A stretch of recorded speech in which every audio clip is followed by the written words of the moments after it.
better get the map on. See where I'm going. Maybe forget. It's such a unique start to the TT track. You know, you're from 0 mile an hour to 185 mile an hour in a breath and plummet down Bray Hill. I mean, it's one of the most spectacular places. It's always one that's closest to the ferry as well, so it's always really busy with people. And I said to my old dear one day, so stop watching the paddock, it's boring here, you know, you're in the grandstand, you can't see your right box, so get yourself down Bray Hill. And she went to the bottom of Bray Hill and sort of saw the boys coming through, saw me coming through, just started bursting into tears, did a U-turn and came back up to the paddock, said I'm not watching there again. It just looks insane, you know, it just looks like, what are these guys doing, they're mad. You come out of Union Mills, you get on the power as hard as you can and you accelerate up the hill again, 3rd, 4th, 5th, 6th, and you head towards Ballagary, affectionately known as Ballascary. It's one of them corners that you approach so fast, it's really, really blind going into it. You come through a dip, and obviously on a bike you low down, so you sort of rush into it, and as soon as you get over the crest, you sort of see the apex and just pitch the bike in. You know, it's you have to be really, really precise.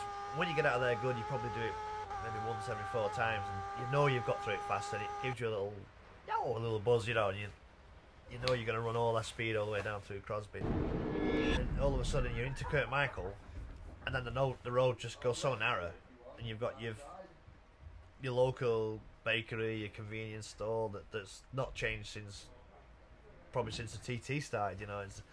And then the road just comes in, and then it opens out again on the way out, and then it goes in again on the exit of Kirkmichael. It's one of them places where you really, really have to concentrate, and as you enter Kirkmichael, the road falls away, so that it's an off-camber, bumpy sort of section. So the bike tends to skip and skip and skip across the road. So, and you let the bike dance around underneath you until it goes to the edge of the road, and then it's a bit like you've got to just boss it back into line. The noise changes as well, like the acoustics of the exhaust, if you like.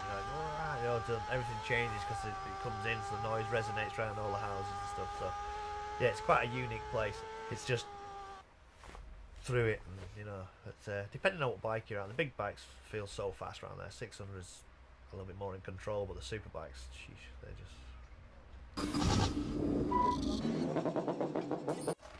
Rencolin is quite a physical little bit of track as well, because it's you wrestle the bike through Kirkmichael, then you go over the jump, so the bike's completely airborne, and then when it lands you have to have a little stab of the brake and then peel into the next part of Rencolin.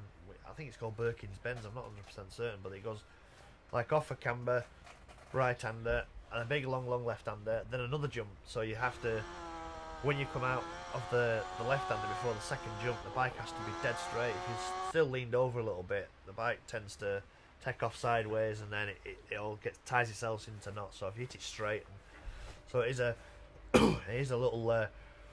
little bit of a workout. That, you know, you got to be sort of physical with the bike, and then it's like through there now, deep breath, next bit. When you're going down the Sulby Straight, you can see the people in the pub. They're all having a pint and they're all having a bit of crack, and you're busting your balls, trying your hardest and trying to keep everything concentration up there, just having a jolly. And on the other side they might be having a barbecue, and you can smell the burgers and the sausages and all the other stuff going on. You think, I'd love to be sat in that field now having a burger while you're whistling past at 190 mile an hour plus.